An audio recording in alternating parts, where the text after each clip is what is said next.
It's the inaugural record release from Discograffiti. Metal Machine Muzak is a slanted tribute to Lou Reed's divisive 1975 double LP Metal Machine Music. Lester Bangs called it the greatest album ever made, but no matter how it hits you, it's always been the ultimate music freak's secret handshake. My ambient reimagining features 4 16-minute, 1-second tracks, just like the original, and each one was created by a top-shelf indie rock visionary. Lou Barlow from Dinosaur Jr. and Sebadoh, Corey Hansen from Wand, W. Cullen Hart from the Olivia Tremor Control, and Mark Robinson from Unrest. That's right, not a slouch in the bunch, unlike 99% of the compilations you've ever begrudgingly purchased for the one and only band on it you just had to hear. Metal Machine Muzak will not be available on streaming. The digital version is finally available for purchase, and the vinyl will be shipped this summer. Pre-orders for the LPs are available now, but they're going fast.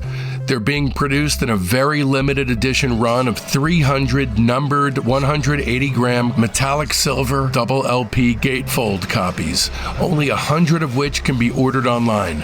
These copies will be numbered from 1 to 100, and they're first come, first served. To order either the digital or the vinyl, just head over to patreon.com/discograffiti/shop. Again, that's patreon.com/discograffiti/shop.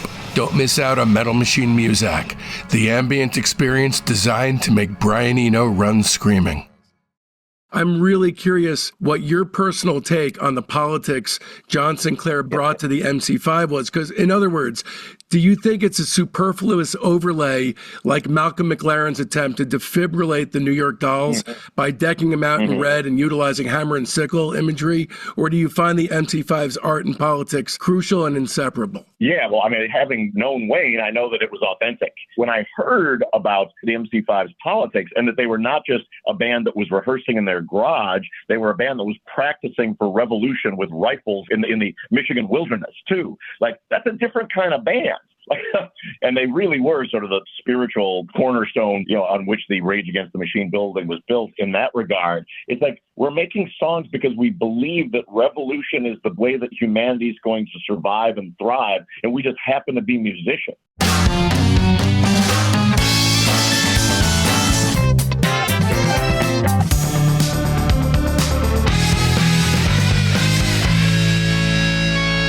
Welcome to Discograffiti, the Music Obsessives podcast that gives freaks like you and me the chance to connect with the brotherhood obsessed with rating the entire discography of every single artist and band that ever mattered. I'm your host, Dave Gebrow, and with 4 new episodes each week, you're going to gain a comprehensive knowledge of an act's history and output in the time it takes to listen to one album. Each new guest swings a hard left into an area you either had no idea you needed to know about or know all about and can't believe you're not alone out there. And in this episode, we'll be turning our spray cans on the MC5, Psst, along with our special guest, Tom Morello. And as if that wasn't enough, we've got the irrefutable, indefatigable Joe Kennedy in the co-host chair today. Speaking of the MC5, the very last interview with the great Wayne Kramer was in Cream magazine earlier this year, to whom the MC5 were umbilically connected in their day. That's right, Cream is back, and they're actually the official sponsor of this episode. The magazine's bigger and better than ever now, overstuffed with exactly the kind of expert rock and roll journalism and skewed humor all you longtime listeners have come to depend on. It's a quarterly now and available by subscription only. After we started talking, man, was I excited to find out that some of the Cream guys were listening to Discograffiti, and they agreed to sponsor this episode and hopefully more. And their sponsorship dollars helped me make this podcast happen. Part of how I get paid is based on how many subscriptions this episode racks up. And that's where you come in, loyal listener. If you're new to the podcast, I'm going to make a long story short. I ditched a safe career after living through kidney cancer, 2 neck surgeries, chronic pain, crippling insomnia, almost bleeding to death, and a double blood transfusion in order to produce 4 Discograffiti podcasts a week, which is how I hope to support a wife and a 5-year-old. It is awesome that Cream is supporting independent podcasts like Discograffiti, and I'm asking you to subscribe to Cream in return. So I seriously need you all to hit pause, visit cream.com/subscribe, and enter the code DAVID at checkout. Subscribe to Cream, just do it. Again, that's cream.com/subscribe, and the code is DAVID. There's objectively no better way for a music obsessive to spend his hard-earned dough. And first thing you do after you subscribe, definitely read the final interview with Wayne Kramer because it's great. Thanks again to Cream for supporting Discograffiti and being America's only rock and roll magazine. All right, you ready to kick out the jams? Here's just some of the many things Tom and I touch on in this podcast. Why Tom feels that the MC5 are the spiritual forebears to Rage Against the Machine, a moving glimpse into Tom and Wayne's friendship and the far-reaching work they did with Jail Guitar Doors, plus incendiary discussions about their early singles, Kick Out the Jams, Back in the USA, High Time, and their incredible new opus, Heavy Lifting. And don't miss out on next week's episode, which features heavy lifting producer Bob Ezrin, as we continue our celebration of the MC5. If you're an MC5 superfan like me, you'll want to turn this free version off right now and opt for the director's cut of this episode on our Patreon page, which features over a half hour of essential additional material, including overviews of entire releases.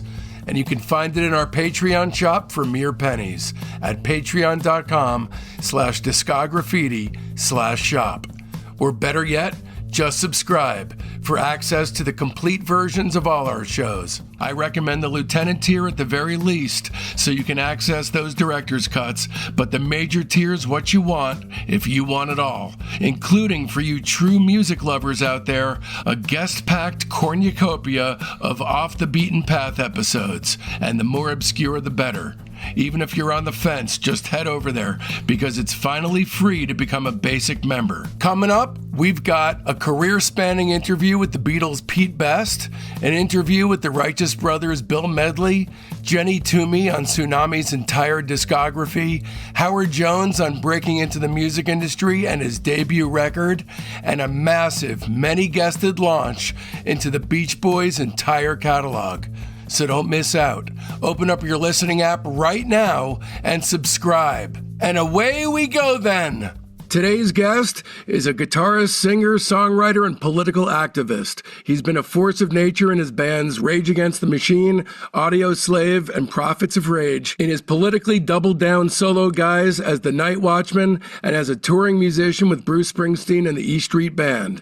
No slouch in the academic department, he graduated Harvard with a Bachelor of Arts degree from the Committee on Degrees in Social Studies. He's best known for his unique and creative guitar-playing style, which incorporates boatloads of feedback, tapping, and unconventional picking. Ranked number 18 in Rolling Stone magazine's list of the greatest guitarists of all time, he was deservedly inducted into the Rock and Roll Hall of Fame in 2023 as a member of Rage Against the Machine. Lads and ladies, we're here with none other than Tom Morello. Hello. Thank you for the hype up there at the intro. If there's one guy who can follow through on that, it's you. I know it is. Well, thanks so much for having me. No problem at all. This is awesome. I mean, I literally can't think of a better guest to have on this particular band. So my guess is that you playing with the MC5 may have actually been a real fantasy that young Tom had as a kid that maybe seemed about as realistic as you shredding with Springsteen. That's funny. I discovered the MC5 a little bit later. Always the song Kick Out the Jams had been sort of in the ether. And really, in a lot of ways, like I think that song, is the precursor to Rage Against the Machine. For many years, I've revered that band, and brother Wayne Kramer, and lobbied very, very hard to get them into the Rock and Roll Hall of Fame. I think I helped get them on the ballot like 6 times before they finally got in this year, sadly, after all of the members had passed. But it's a band that I think is so deserving of that accolade. And they're patient zero for punk rock music. And punk rock music was the music that made me play music. And so Wayne's playing and the MC5's ethos is something that's so important. It's such an important root in the tree of rock and roll that it really needs to be acknowledged.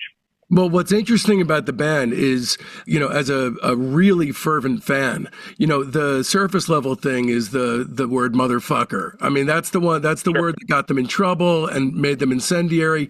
But really, they represent all these different sides of punk rock. So for the first album, it's like, getting in trouble with corporate. The second album is really like CBGB's type 3-minute, 2-minute punk.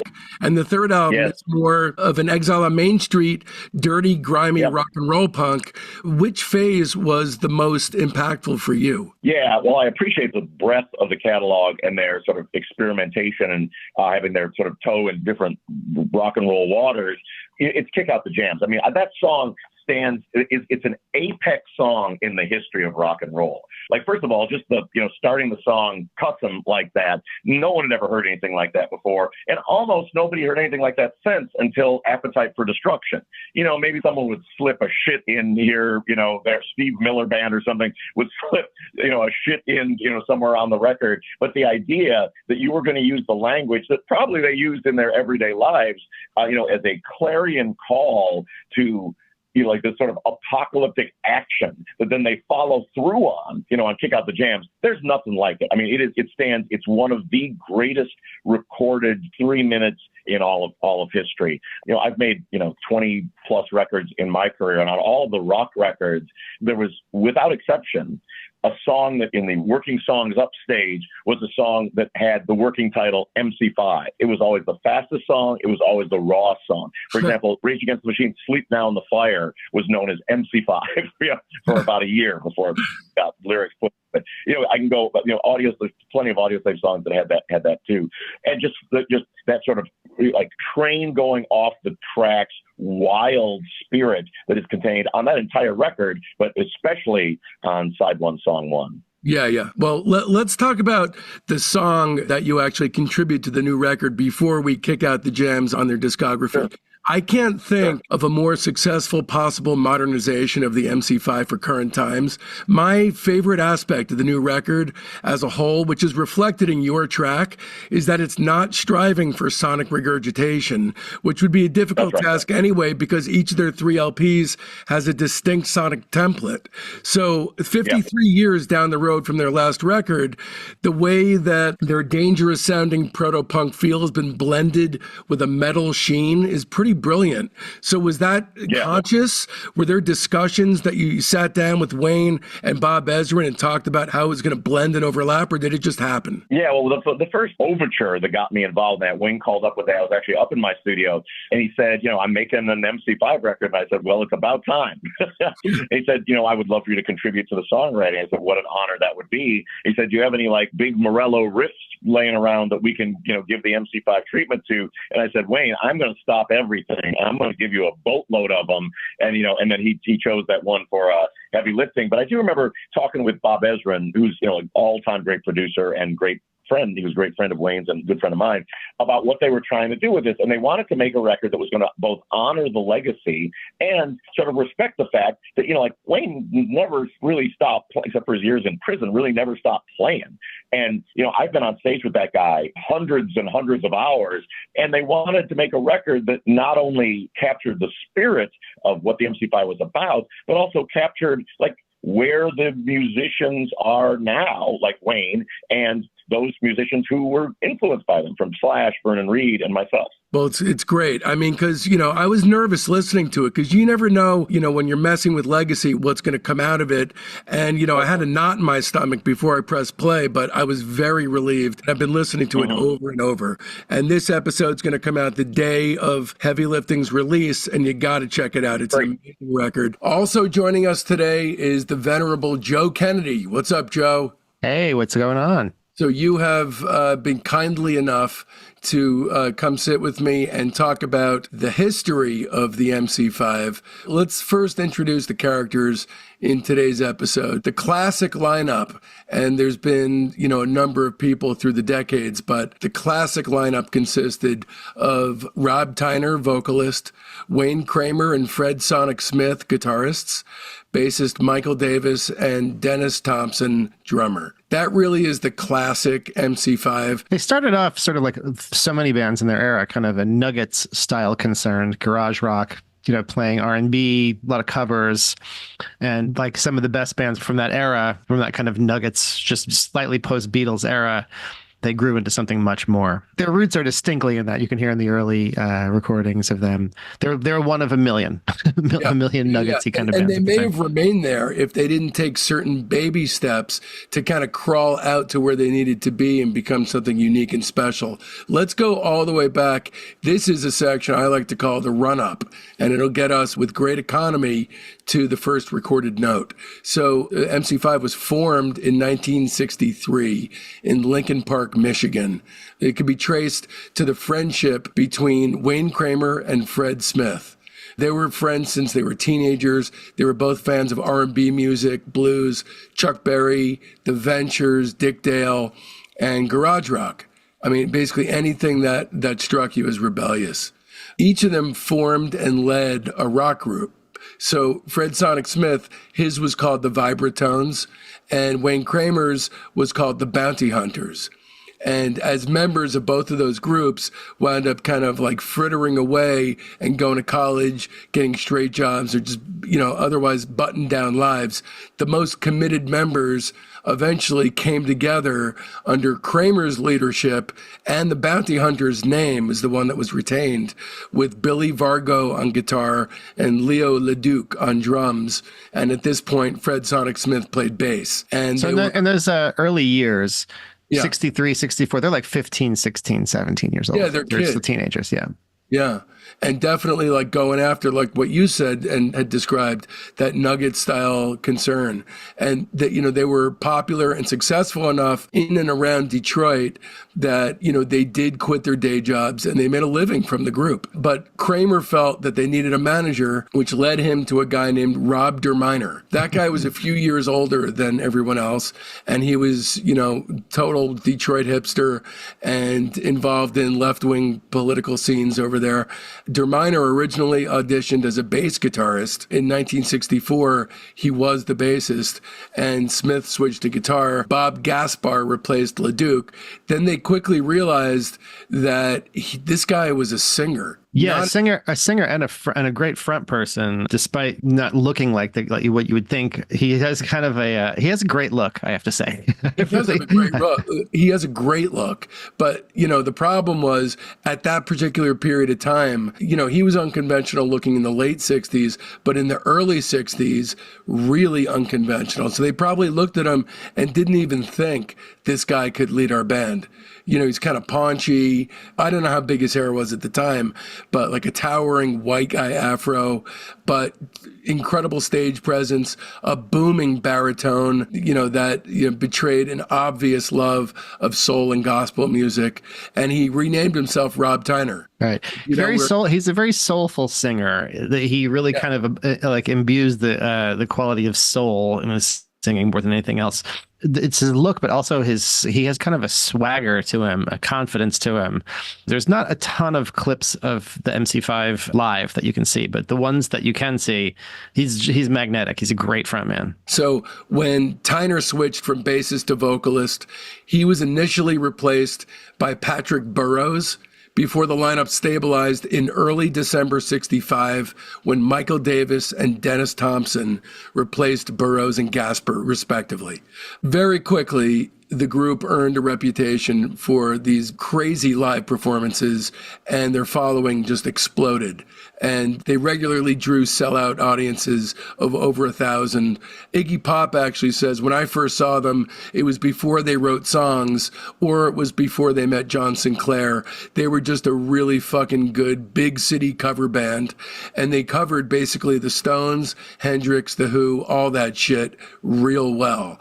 And then they knew a little Ray Charles Charles and shit. As they developed, I thought there was an overlay of jazz, but a lot of the music values were very hard rock, not too bluesy. So phase one, Starship Ready for Takeoff, 1967 to 69. So before their debut album, the guys made a few singles that took progressive steps out toward an outre jazz-inflected direction that was fraught with head-to-toe heaviosity. So just a cursory mention of the few singles that preceded Taking At the Jams. What do you think about those baby steps to complete batshit craziness? I Can Only Give You Everything, Looking at You, I Just Don't Know. Well, one of the things that I admired about the MC5, and Wayne in particular, was the adventurousness.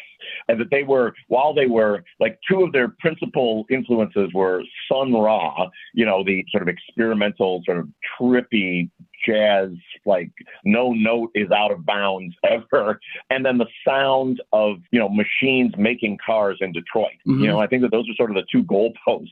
That and the Black Panther Party. Like, if you had to triangulate the MC5, that to me feels like pretty accurate. And those early singles really showed the fact that they were, they're a musical adventurousness and sort of a willingness, like, they're dudes who are probably stoned, I'm guessing, at the time, who are really just sort of letting their hair down and seeing, like, what are the outside edges of what rock and roll can be. Yeah, and I think that they were just like a little kid with his parents testing the boundaries, and then they just got to a place where they were ready to let it rip. The MC5 also became mentors to other Michigan bands, the Stooges, who I do know, and the Up, who I don't know. Do you know about the Up? I do not. Me neither. And I got to check into these guys because researching the MC5, it's the first time I'm hearing about this band, but apparently they mentored another band called The Up, not just the Stooges. And major record labels started expressing an interest in the group. And then Danny Fields of Elektra came to Detroit to see the MC5. This is, of course, a legendary story. So at Wayne Kramer's recommendation, Danny Fields went to see the Stooges. And Fields was so impressed that he ended up offering contracts to both bands. And Danny Fields rang up Jack Holtzman in a phone call that's gone down in rock and roll legend. And he said, I've just discovered two brilliant bands. And he proceeded to tell him all about MC5 and the Stooges. And Jack said to Danny, offer the big band 20 grand and the little band 5 grand. And that was it. That was September of 68. They were the first hard rock groups ever to be signed to Elektra Records. The MC5 of this period was politically influenced by the Marxism of the Black Panther Party and Fred Hampton, poets of the Beat Generation like Allen Ginsberg and Ed Sanders. Huey Newton prompted John Sinclair to found the White Panthers, which was a militant leftist organization of white people that worked to assist the Black Panthers. And very soon after, Sinclair was arrested for possession of marijuana. Speaking of the Black Panthers, even with Huey Newton prompting John Sinclair to found the White Panthers, I'm really curious what your personal take on the politics John Sinclair brought to the MC5 was. Because, in other words, do you think it's a superfluous overlay like Malcolm McLaren's attempt to defibrillate the New York Dolls by decking them out in red and utilizing hammer and sickle imagery? Or do you find the MC5's art and politics crucial and inseparable? Yeah, well, I mean, having sort of known Wayne, I know that it was authentic. And there's evidence, which I will bring before the jury in 1 second. But no, I think that it was when I heard about the MC5's politics and that they were not just a band that was rehearsing in their garage, they were a band that was practicing for revolution with rifles in the Michigan wilderness too. Like, that's a different kind of band. And they really were sort of the spiritual cornerstone, on which the Rage Against the Machine building was built in that regard. It was to look at, like, societies, like, we're not just making songs to crack ladies and perhaps make money. It's like, we're making songs because we believe that revolution is the way that humanity is going to survive and thrive. And we just happen to be musicians. And that, to me, like, that's quite a point of view, quite a point of view to have. And so, and I do like the fact that they also they had a John Sinclair. They had a, sort of a poet philosopher as another member of the consortium that created the MC5. And there's nothing wrong with that. There's nothing wrong with that Bernard Rhodes or Malcolm McLaren voice in the room. I think in the case of Malcolm, I think it had more to do with sort of provocative commerce. In the case of John Sinclair, he was down with the revolution. Right, right. You just don't hear much about the White Panther stuff after, once we get into Back in the USA, Yeah. it's just a focus on music, which I was always curious if they kept up the political edge in their private life away from the studio. Yeah, that's an interesting question, and that's one that we should have the chance to talk with Wayne about. I know that the thread of Wayne's political convictions, go from that White Panther Party to the week before he passed away. So right. I know in his case it's very authentic. One little sidebar here. As I was kind of reading about this, there was a thing about, I was reading about their political affiliations, and I saw this thing that's a White Panther Party 10-point program of 10 things that they thought society should follow. And this kind of gives you an idea of sort of like the level of seriousness of this movement. So, okay, number 1, full endorsement and support of Black Panther Party's 10-point program. Okay, so far so good. Number 2, total assault on the culture by any means necessary, including rock and roll, dope, and fucking in the streets. Love that. I mean, I don't know how politically realistic that is.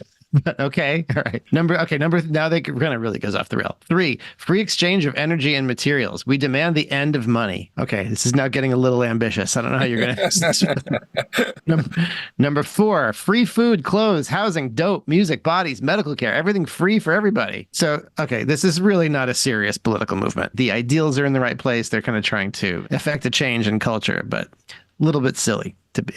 I find this theory to be super interesting, and it's something that I talked about with Tom, which is, the politics for the band wound up, of course, because of their involvement with John Sinclair, but wound up looming large during this time. But they had 2 other albums, and during that time of their career, that stuff was not front and center. To me, they are more powerful when they are not promoting an overt political message. When the political message itself is how fucking crazy the music is, that's when it's most powerful. That's when it seems most subversive. When they get specific, it sort of gets less convincing to me. I feel like they would utilize attributes of, their political stance to create a stage show that was provocative. Like they would appear on stage holding unloaded rifles, and the climax of their performance, an unseen sniper would shoot Tyner. Possibly the wildest moment of their whole career. They wound up performing as part of the protests against the Vietnam War at the 1968 DNC in Chicago. And, this was supposed to be a full day of bands playing. And what happened was nobody came except for Neil Young, but he didn't play. Young didn't perform. It was too dangerous. The MC5 played for over 8 hours straight. They actually played the entire fucking day. Okay, phase 2, motherfucker, 1969 to 1972. So we got 1969's Kick Out the Jams, which of course was recorded live at Detroit's Grandy Ballroom over 2 nights, the night before Halloween and Halloween itself, 68. The thing that blew me away when I was researching this, I had no idea that Ramblin' Rose was actually sung by Wayne until doing research for this. What a falsetto on that guy. Holy shit. Yeah. You can hear Wayne like sort of in the background on a lot of songs, and I covered Kick Out the Jams this entire like European tour this last summer, and I would try to approximate some of those Wayne Kramer like background howls just in his memory. But yeah, Wayne had a long and very fruitful career as a solo artist where he sang as well, so it's not that surprising to me. Yeah. I always took it for granted and just thought it was Tyner.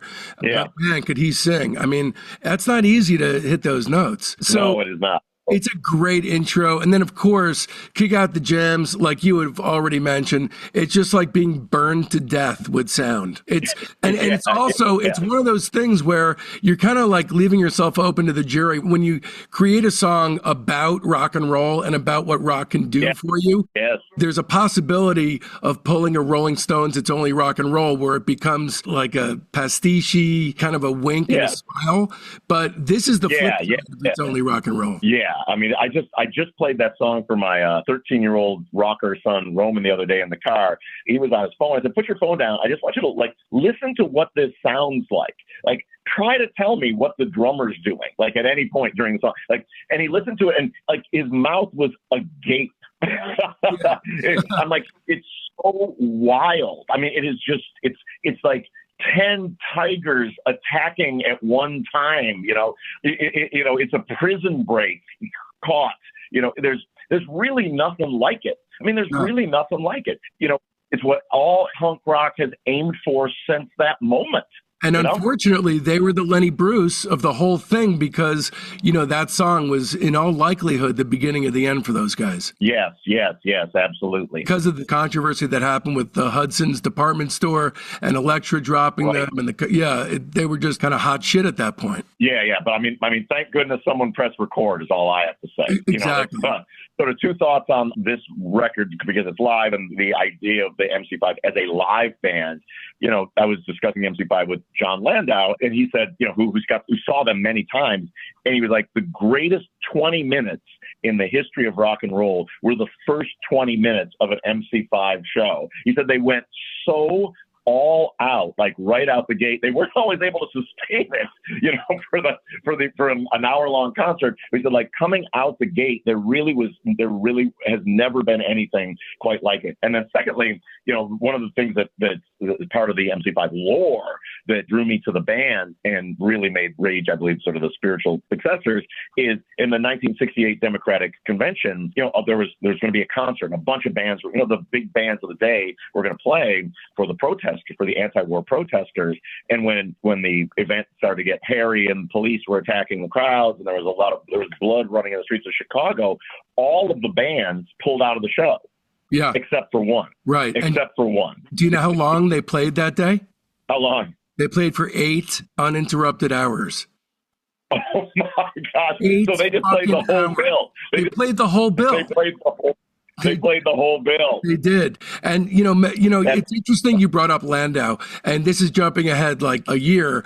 But, with regard to Landau coming on board, actually, let's do star ratings first. I give this 5 hard stars. I'm sure you do too, right? Yeah. I mean, there's not 5 stars. In some ways, 5 stars is not enough. I know. 5 stars would be like a perfect, like as great as a record could be. And this record isn't that. What it is a record that changed music forever. Like, that's a different category right there. There's a bunch of 5-star records. And even, the whole record has the spirit, but that one song, it just punctured something that had been a wall that had been there before that we didn't even know what was on the other side of it. 5 plus stars. Yeah, 5+ stars. I'll give it 5 too. I feel pretty much almost exactly the same way. There are some imperfections to it, but for a live album to do what this does, to capture this kind of moment this accurately and to really kind of convey that kind of energy that they were able to get going at this time and place, it's a pretty amazing achievement. It's one of those serendipitous things where it's right place, right time. They caught him on a good night. It's well recorded. So I agree with you that it's a top 25 or whatever live album ever. So I think kind of by nature, you have to give it 5 stars just for that reason alone. So let's talk about the controversy. The original release had Kick Out the Jam's Motherfuckers printed on the inside album cover, but that was soon pulled from stores. And, Wayne actually said to Terry Gross on the show Fresh Air back in 2002, we weren't complete idiots about it. We knew that we would never be played on the radio. So we recorded an alternative intro, which was Kick Out the Jam's Brothers and Sisters. And, it might be an interesting footnote to look at it because what happened was we had agreed. We knew that, Kick Out the Jam's Motherfuckers was not going to be a hit single. So we did this other version. And what we told Elektra Records was that we knew when the album version, the real version, hit the stands, that the stuff was going to hit the fan. But let the single get as firmly established in the charts as it can. Wait till it starts coming back down the charts before you put the album out, because then we'll be a bona fide hit band. And then the controversy will work in our favor. And the record company, in all their short-sighted lack of wisdom, when the single started going up the charts, they rushed the album out. And when they rushed the album out, of course, the stuff did hit the fan and people started to be arrested for selling the album. So what happened was Hudson's department stores refused to carry the record. And the tensions between the band and the Hudson's chain escalated to a decision that they made, which might have gone, a long way towards being a self-immolating decision. The MC5 took out a full-page ad that was just a picture of Rob Tyner, and all it said was, "Fuck Hudson's," and it had the Elektra logo. So the result of that is that the Hudson's chain threatened to refuse to carry any album from the Elektra label. So to end the conflict and to avoid further financial loss, Elektra dropped MC5 from their label. That's how they started their career, and it was a perfect way to start. And in a sense, it doomed them. Yeah, well, that's the whole thing about fighting against the man, right? You kind of need the man. You need the man. Even revolutionaries need the man to get the word out. Yeah. Right? So the second record, 1970s Back in the USA, is their first studio album, released January 15th, 1970. This is a really interesting record because I love, and I know you do too, course corrective classics. It wasn't maybe as much them course correcting as John Landau. John Landau, this is his first producing effort, and he was not a big proponent of rough psychedelic rock and was more of an adorer of straightforward rock and roll of the 50s. And so what wound up happening as a result of the MC5 plus the attenuated 1950s leaning production style of John Landau is that the template for short, fast, hard-edged, angry guitar rock, aka CBGB's punk, was kind of born here. And so it's a very different record to Kick Out the Jams. It's so different, actually, that they were kind of not even recognizable as the same band. The production, which I'm sure you know way more about than I do, sounds compressed and limited. The band members later said that Landau was overbearing and heavy-handed in production and tried to shape the group to his own liking. Well, the first thing you kind of notice about the production and the sound is that it's a lot less brutally fuzzed out, right? The guitars mainly have much more of kind of a stinging, kind of clean but overdriven quality to them, rather than the turned up to 11 kind of style guitars that are on Kick Out the Jams, right? So that's kind of the first noticeable thing to me. It's a streamlined kind of sound, right? A more tight kind of sound. They're really a good studio band. They play great together, and these songs have a level of arranging and performing. The arrangements are kind of more considered and advanced than they've done before, and the performances are amazing. To me, it's funny you mentioned CBGB. To me, a lot of these songs read as proto glam. It's very much like you could see how the Dolls and bands from the early 70s, where the intersection of punk and glam start to happen. You could see it being very influential. This album in particular, out of all of theirs, there's several songs in here that it's like, wow, that kind of really sounds like a T-Rex thing, or like the Dolls. I mean, my least favorite songs on the record are the 50s covers, and they open and close the record, and I feel like because it opens and closes the record, it tries to make it almost into a concept album. Yeah, it's a little like intro and outro to the album. I almost don't count those as actual albums. Right. I don't count them as actual tracks on the record. It's the other stuff that really matters, all the other songs. True. Yes, it's true. So back in the USA, in a lot of ways, the corrective measure, and I always assumed, and since you're, at least acquaintances or maybe friends with John Landau, I'm really curious because I had always assumed, just from what I read, that, the idea was to pull back from the raw thrashy sound because John Landau had a distaste for rough psychedelic rock and wanted to express love for straightforward 50s rock and roll. And by the way, in the process, inventing 1976-77 era punk. Yeah, sure. That's funny. Like, I mean, I've laughed about whenever I've brought the MC5 up in the room, at the Rock and Roll Hall of Fame meetings, I always sort of jokingly say, I think we should consider the MC5 for the Rock and Roll Hall of Fame, despite John Landau's production on their second record. And we laugh about that. It was the first record Landau. He loved the band so much, the first record he ever produced on. And I think that, the sonic maelstrom that they capture on the first record, it is, I mean, from a production standpoint, is neutered on this. Now, I think that what you point out is absolutely correct, in that inadvertently, while they're making a record with Tutti Frutti and Back in the USA on it, they're sort of inadvertently creating another template for the fast punk rock, like the 2.5 minute, 3 minute punk pop song that might be ready for the radio. That was sort of another branch of the punk rock tree that the MC5 was first on board with. So does he like what he did with this record? Because there is that kind of vibe of Bowie's production of Raw Power, where it's still obviously one of the greatest, most dominant records of all time, but it's a corrective measure and they went too far. Yeah. He talked about it like he was learning to be a producer in the room with a very, very unruly band, Okay. So do you have the same kind of love for Back to the USA than you do with Kick Out the Jams and the others? Yeah, what I love about this is, I got to see Wayne play a lot of these songs live. And what I think the strength of this record is, it's its song. Like Shakin' Street, American Ruse, High School. It is the MC5 as songwriters, and as someone who has religious awe for that first record and sort of what it just means by existing, this is a very different record. But it is one more piece in the mosaic of their importance and how important they are to what would later be known as punk rock.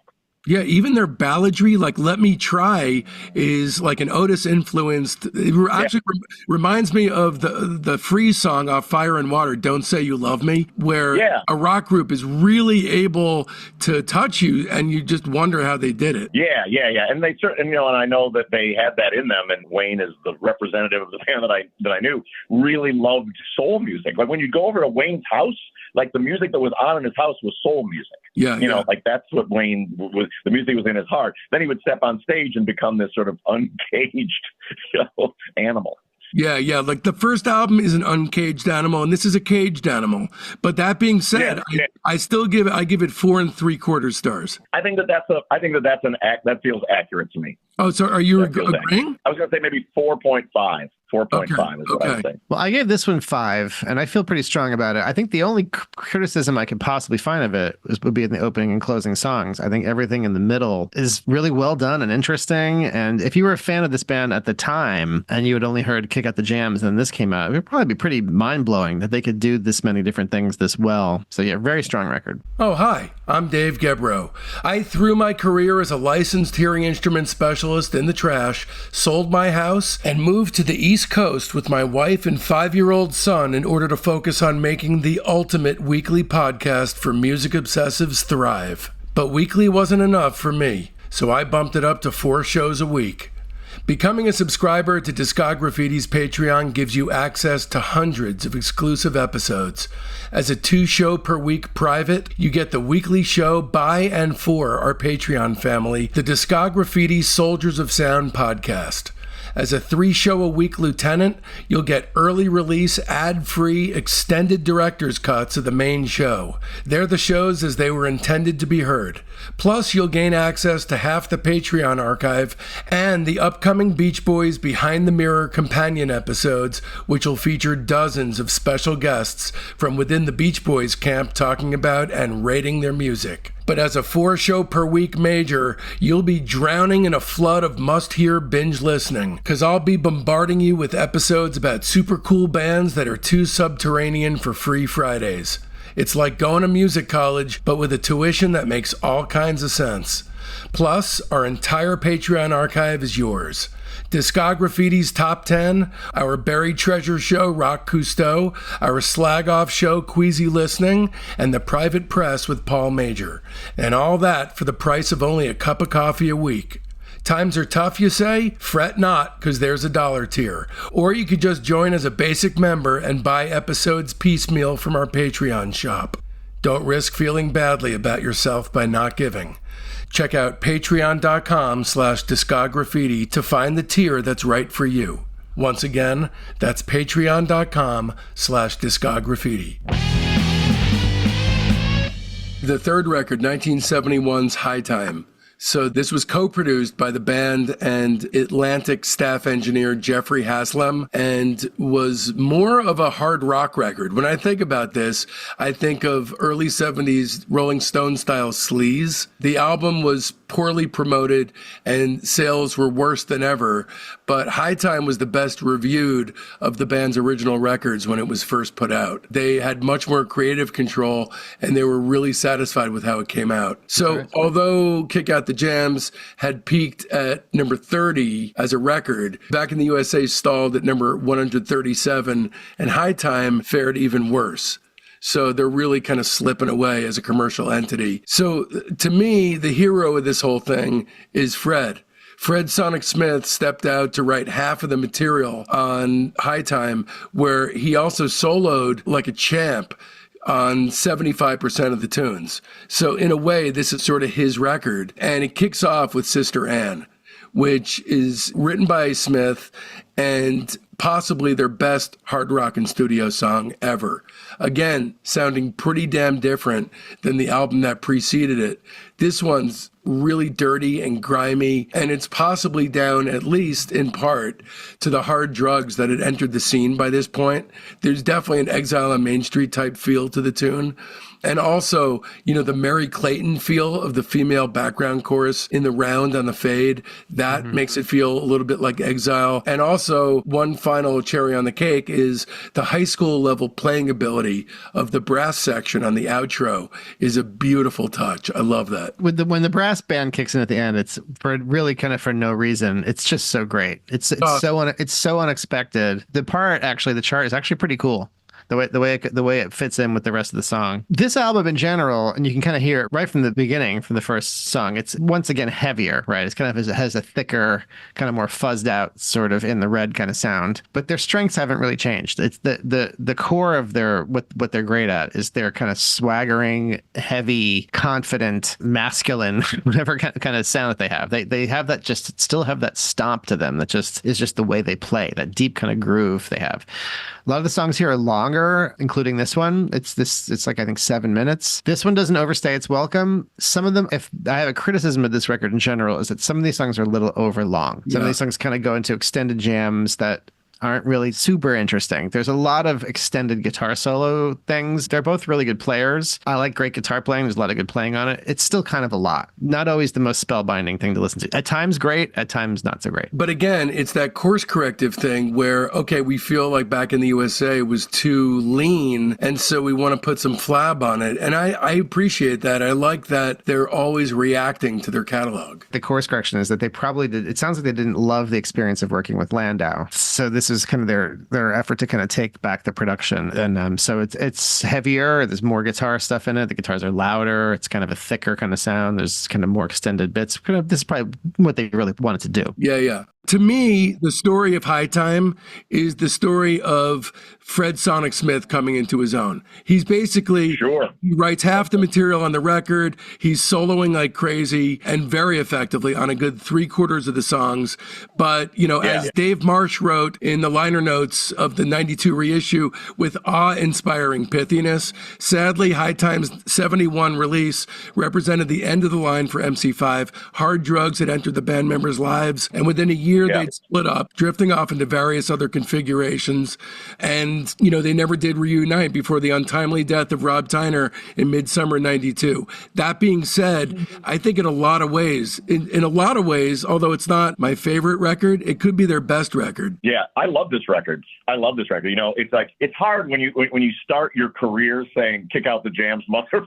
Yeah. You know, like, it's hard. It's hard. You know, like it's hard if you start with Welcome to the Jungle or whatever. It's hard. But I think this is a great record because, I mean, one, I like the production on this record. To me, it's a record that I can listen to a lot. It's a sort of less of like a singles record than either of the first two in a way, you know, but to me, it feels like a great record from the 70s that you can put on and enjoy of a band you love. Right. That would be my review. And some of their best, I mean, Sister Anne is possibly their best song. It's, I mean, certainly up there with Kick Out the Jams, and it is their hard rock and studio song. And over and over. The sad thing to me about this record is I see for them a way forward in pure rock music where they could have been squeezing these things out throughout the 70s, one a year, making classics like nothing, and then collapsed. Yeah, well, I mean, a band that burns that brightly, you know what I mean? Like the incendiary elements that helped them to kick out the jams caught up with them. And that's, you know, that's not, unfortunately, that's not an uncommon tale. Right. And this one, I would say like more than Born in the USA. I give this one 4 7/8. Yeah, I was going to say this for me is like probably 4, 6, 5, 4, 7. I gave this one 4, mainly for the couple of low points and for some of the extended length of some of the songs. But there's still a lot of good material in here. You know, there's good solid 6 or 7 really good songs on this, even if some of them are a bit long. So very solid 4 for me. So that's a pretty high batting average across there. I gave them 2 5s and a 4. That's pretty good. That's kind of their main canon. There's a few odds and ends Yeah, still so remaining. the odds and ends are a little interesting. Both Back in the USA and High Time lost money for Atlantic, which dropped the band. They reunited for a farewell show on New Year's Eve, 72, going into 73, at the Grandie Ballroom, which is where they recorded Kick Out the Jams. And that was the venue that only a few years before had hosted over 1,000 eager fans. Now it only had a few dozen people in it. So distraught and in the throes of drug addiction, Wayne left the stage after only a few songs, and the group disbanded not long after that event. And that was it. Oh, wow. So let's talk about post-breakup. In 1973, Fred Sonic Smith formed a new group called Ascension, which was Smith on guitar, Thompson on drums, Davis on piano, and to replace Davis on bass, a local working bass player, John Hefty, was brought in. They assembled a set of mostly original music and a few R&B and rock covers. They brought in a new manager, Chato Hill, which just by the name himself, I'm guessing he probably wasn't able to do much. I'm not going to just let us gloss over the name John Hefty. That is a 10-star name. I was in a mad dash to say Chato Hill. I'm just going to I'm going to change my name to John Hefty. I'm going to change mine to Chato Hill. So these guys only played a few live performances, but Ascension disbanded after less than a year. One live recording was made, but never edited or released. So after this, Fred formed a new group called Sonic's Rendezvous Band. He married Patti Smith. He retired from music to raise a family and died in 1994. Sonic's Rendezvous Band, unfortunately, released only one single, City Slang, during their initial time as a group. Smith also co-produced Patti Smith's 1988 record Dream of Life and co-wrote all the songs with her, including the single People Have the Power. So Wayne Kramer recruited Mark Manco on rhythm guitar, Tim Schaaf on bass, Bob Schultz on organ, and Frank Lowenberg on drums for a new lineup of the MC5 in 1974. With Kramer singing most of the vocals, he also made scattered appearances on other people's records before being incarcerated from 1975 through 1978 for drug offenses. While he was in prison in Kentucky, he was unexpectedly reunited with Michael Davis, the bassist of MC5, who was also behind bars on a drug charge. After he was released in 1979, Kramer went on to play with Was Not Was with Don Was and Gang War with Johnny Thunders. Kramer worked straight jobs for several years and focused on kicking drugs, and by the early 90s, he returned to the music industry and subsequently released a bunch of well-received albums. Rob Tyner tragically wound up dying kind of early. He performed under his own name for a bunch of years, but also performed under the MC5 for some live gigs for a brief period. He also collaborated with Eddie and the Hot Rods, released a 7-inch with them in 1979. During the mid-1980s, Tyner produced a single for a Detroit band called Vertical Pillows, and occasionally made brief guest appearances during some of their live shows and sang MC5 covers. He became a successful manager, producer, and promoter in Detroit, and released the Blood Brothers album in 1990, a year before he died of a heart attack in his driveway in September 1991. Michael Davis joined the Detroit band Destroy All Monsters for a bunch of years in the late 70s, early 80s. They broke up in 83. Dennis Thompson played with a bunch of bands, including The New Order, New Race, the Motor City Bad Boys, and The Secrets. Now note that is The New Order, not New Order, which would have been weird. Yeah, and a couple weird things about these guys. The first public reunion of the band after their recording years as a group was unfortunately as a 4-piece. After Tyner had died, they did a performance celebrating his life at a concert event at the State Theater in Detroit on February 22nd, 1992, and the set lasted about 30 minutes. The recording remains unreleased. And then, do you know about the documentary for these guys? I know one exists. So in 2002, there was a documentary that is just supposed to be one of the best rock and roll documentaries of all time. It's called MC5, A True Testimonial. And the film festival premiere was in 2002. There was some kind of rights thing that happened with it where it just never came out. And I have not been able to track it down. If anyone out there knows how to see this movie, I am dying to see this movie. Please write in and let us know. info@discograffiti.com. In 2004, the band set out on an extensive world tour using the name DKT/MC5, DKT being an acronym for Davis, Kramer, and Thompson. So in 2005, this is actually, I think, a pretty good idea. The MC5 stabilized into a new lineup consisting of Kramer, Thompson, and Davis, with Handsome Dick Manitoba from The Dictator singing lead. He even looks like Tyner, along with Gilby Clarke from Guns N' Roses playing rhythm guitar. And they continued to exist until Michael Davis died in 2012, which is when they disbanded. And then in 2009, Kramer founded Jail Guitar Doors with Billy Bragg and Margaret Sadi Kramer, which was his wife. And of course, a lot of help from Tom Morello. I mean, I've known Wayne for like 26, 27 years. I knew him before he was sober, and I was in the room when Jail Guitar Doors formed.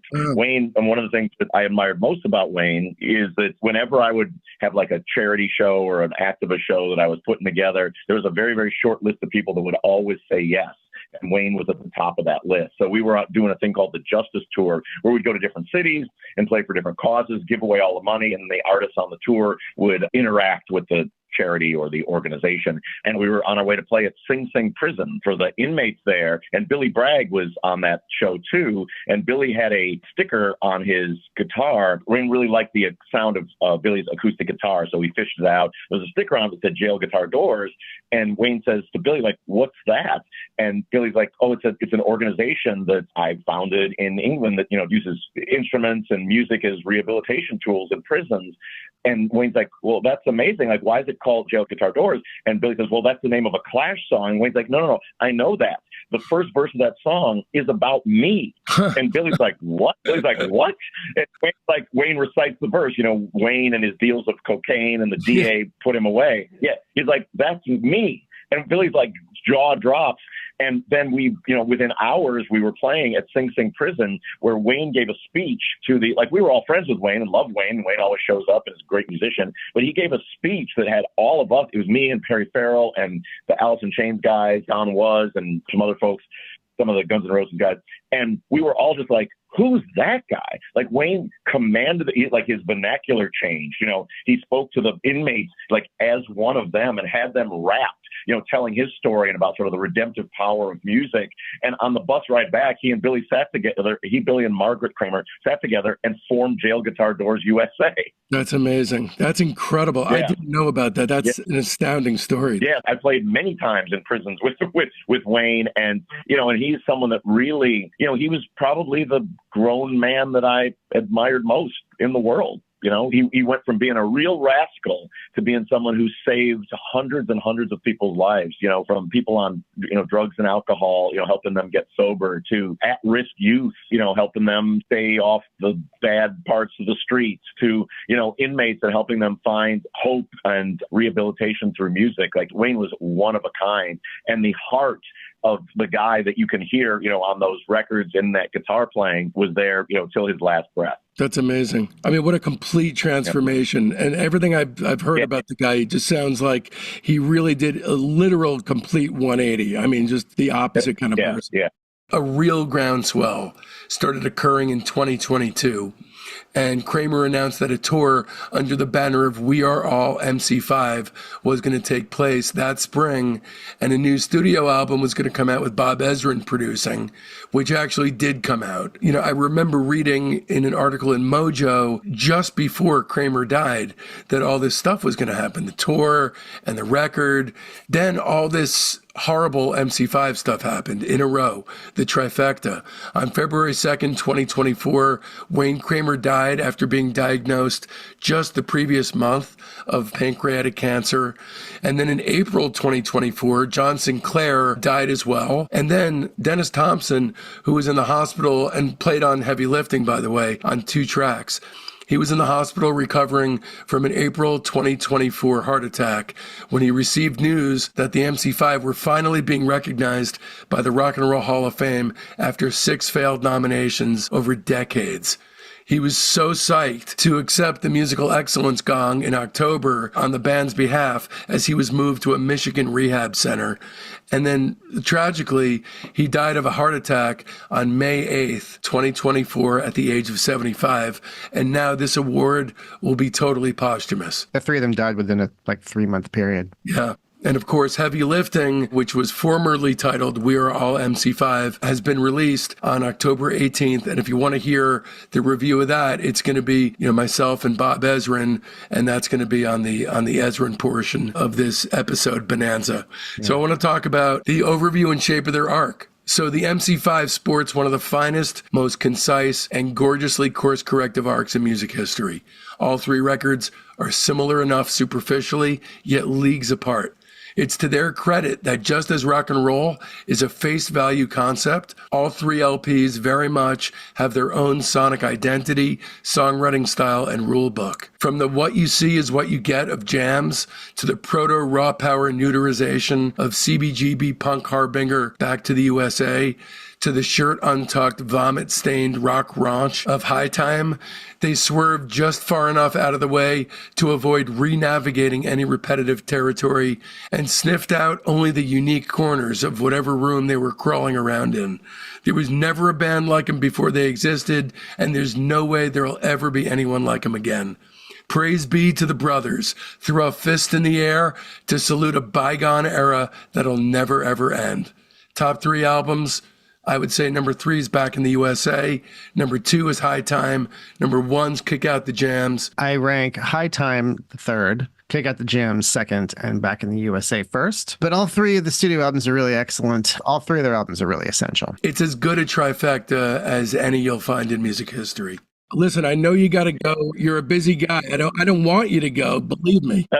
I know you got to. Heavy Lifting comes out the day that this is premiering, which is October 18th. You got to check it out. And by the way, I give it 4.5 stars. It's a worthwhile, not just an addendum, it's an exclamation point at the end of an incredible sentence. Thank you so much for coming on. I really, really appreciate it, Tom. My pleasure. And I have to second that emotion about Heavy Lifting, and that it really is. It has, 2 members of the MC5 on it. It's got a lot of admirers of the MC5 on it. The song that I did, Bob Ezrin, I think, did a great job, making the spirit of, first of all, the spirit of the MC5 burns hot, in Wayne Kramer, every breathing moment that he had. But I think it really does capture that. And if you're unfamiliar with the other records in the MC5 catalog, please check those out. But Heavy Lifting really, I think, is a worthy final exclamation point, like you said. Yeah, absolutely. The title track that you're on, Barbarians at the Gate, and Boys Who Play with Matches are my 3 favorite songs on the record. But the legacy is taken in all kinds of different directions, including an outro that is, an honest to goodness, sounds like a P-Funk party on the way out. Yeah. Thank you very much for your thoughtful questioning and for boosting the MC5. All right. That about does it. Stay tuned, because next week we've got Bob Ezrin, the producer of the brand new MC5 album Heavy Lifting, not to mention Pink Floyd's The Wall, Lou Reed's Berlin, Alice Cooper's $1 Billion Babies, and a host of other rock opera and non-rock opera classics. Okay, here's the week up ahead. This Sunday, our weekly show within a show, the Discograffiti Soldiers of Sound podcast, drops for our Patreon's private tier. These are real people with talent and a burning fire deep inside, just like you and I. Then come Monday, we've got part 2 of an incredibly special and revealing 2-part interview with one of the all-time great folk singers, Tom Rush. In part 2, we find out how he broke away from the major labels and learned how to make a go of it alone. And then on Wednesday, the Lieutenant tier get their early release, ad-free, super extended director's cut of the Bob Ezrin interview. And then come Friday, all the rest of you penny pinchers get to join in on the action. A heartfelt Discograffiti thanks goes out to my beautiful wife and son, Jen and Mason, Tom Morello, Joe Kennedy, Shannon Cosgrove and Surefire Media, Rudy Fishman, Becky Boyd, Jay Schultz, my incredibly loyal fans, and especially the entire Patreon community, the Soldiers of Sound. I love every last one of you, and this show would not exist without you, my friends. Speaking of friends, it's high time for some new ones. They're in our Facebook group, Discograffiti Soldiers of Sound. That's the best way to find out what's coming up on the show, but there's a hell of a lot more. You get recaps of the day in music history, the ability to pitch questions to guests, polls that put you in the driver's seat on guest and band decisions, access to a thriving creative hub if you're looking for a collaborator, and much, much more. So make sure you don't miss out. You can find the link to the Discograffiti Soldiers of Sound Facebook page right there in the show notes. And if you don't mess with the Zuck, no sweat. Just email me at info@discograffiti.com and I'll keep you in the loop. So now that it's done and you want more, another way to dive even deeper into the skull-crushing world of punk and hard rock is to leap headfirst into my interview with Mike Watt, Rating the Minutemen, episodes 124 to 126. My interview with Testament's Alex Skolnick, that's episodes 122 and 123. David Pajo rates Slint, that's 100 and 101. Andrew Tuttle rates The Monks, that's 74. Randy Randall rates The Jesus Lizard, that's 70 and 71. Jim Florentine rates Black Sabbath, that's 64 to 68. Anthony Fantano rates The Velvet Underground, that's 32 and 33. Nirvana, that's episode 30. Bob Mayer rates The Replacements, that's 28 and 29. Pixies, that's 18, and Van Halen, episode 9. And of course, be sure to mark your calendars, because next Friday, October 25th, we're coming at you with producer Bob Ezrin on MC5's Heavy Lifting and the Art of the Rock Opera. Trust me, you're not going to want to miss it.